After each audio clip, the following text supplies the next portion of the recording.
So today, isi-share naman po namin sa inyo ang isa sa mga paborito po naming luto ng pork knuckles. So para sa mga ingredients, mga mamshis, gagamit po tayo ng munggo, panggisa po na garlic, onion, and tomatoes. Lalagyan din po natin siya ng chicharon. At syempre, hindi pwedeng walang gulay. So, lalagyan po natin ng alugbati. Para sa mga pampalasa, mga mamshis, gagamit po tayo ng ang sarap patis, pepper, at Himalayan salt. Lalagyan din po natin siya ng pampasipa, mga mamshis. Siling haba. At syempre, mga mamshis, wag po natin kakalimutan ng ating pork knuckles. Yan po ang magiging star ng ating dish for today. So tara, simulan na natin. So simulan po natin sa pagmamarinate ng ating pork knuckles. So for the pork knuckles, mga mamshis, that's 1 kilo po of pork knuckles. Lagyan lang po ninyo ng pinch po ng garlic and dash of salt.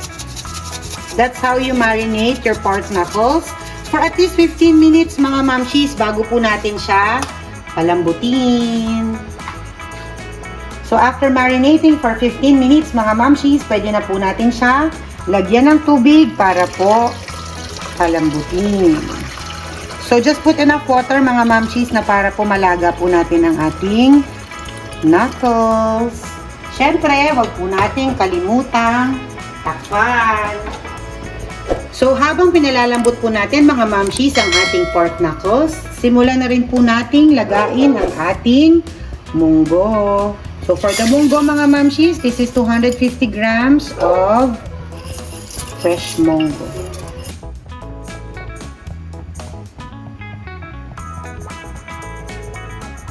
So, after 30 minutes, mga mamshis, ng paglaga ng ating munggo, let's check po. Ayan. So, ganyan ang itsura, mga mamshis. Ready na po yan. So, after 45 minutes of boiling, mga mamshis, i-check na po natin ang ating pork knuckles. Ayan. So, ayan, malambot na po siya. Achieve na natin yung gusto nating lambot, mga mamshis. To start po with our pagisa-gisa, mga mamshis, lagyan na po natin ng oil.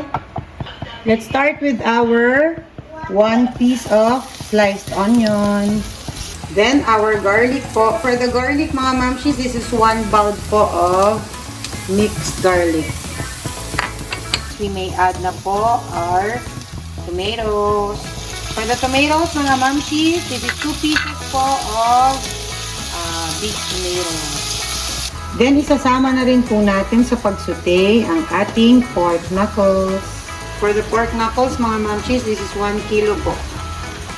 Now, we add our pampalasa, mga mamshis. We put po 2 tablespoons of fish sauce. And pepper. Bago po natin siya sangkutsahin, mga madam. So, habang sinasangkot siya po natin ang ating pork knuckles, mga mamshis, gusto ko po palang mag-shout out sa aking classmate na si Ma'am Christine.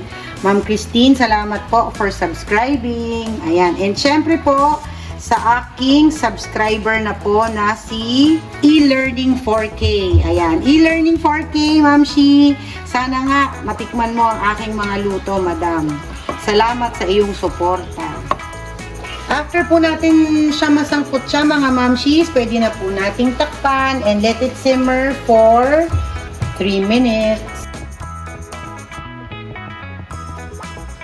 So, after 3 to 5 minutes, mga mamshis, of simmering, pwede na po natin ilagay ang ating munggo.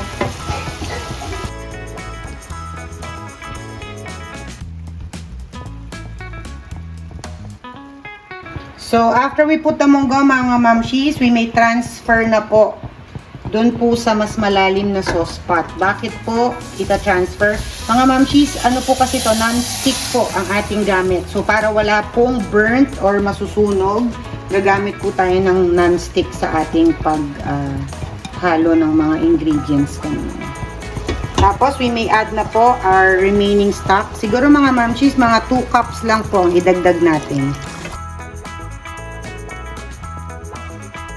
Now, we may put na po our pampasipa. This is optional mga mamshis ha. And of course, our alugbati. Mga mamshi, for the alugbati po, pwede tayong gumamit ng ibang vegetables. Pwede pong malunggay. Siyempre, we put more alugbati mga mamshis. Kagaya na lagi kong sinasabi mga madam, the more, the merrier.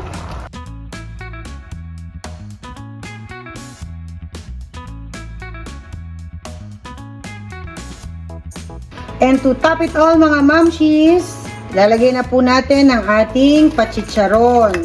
So pag nilagay na po natin ang chicharon mga mamshis, that's the time na titikman po ninyo. Dahil may mga chicharon po na maalat. So doon na lang po kayo mag-a-adjust ng taste mga mamshis kung dadagdagan nyo pa po siya ng mga iba pang pampalasa. Then we let it simmer mga mamshis for another 2 minutes. Now that our dish is ready mga mamshis, let's start plating. So this is pork knuckles sa munggo mga mamshis. Please don't forget to like, share, and subscribe to our channel. Ang sarap! Naman!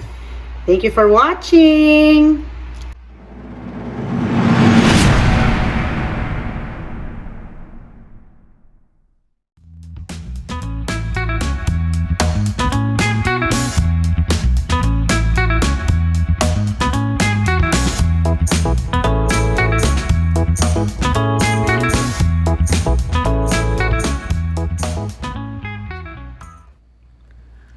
Ang sarap!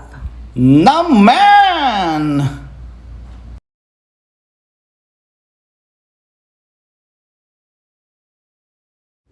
Mga mamshis, para sa videos ng mga pagkaing madaling lutuin at swak na swak sa budget, please don't forget to like, share, and subscribe to my channel. Thank you for watching!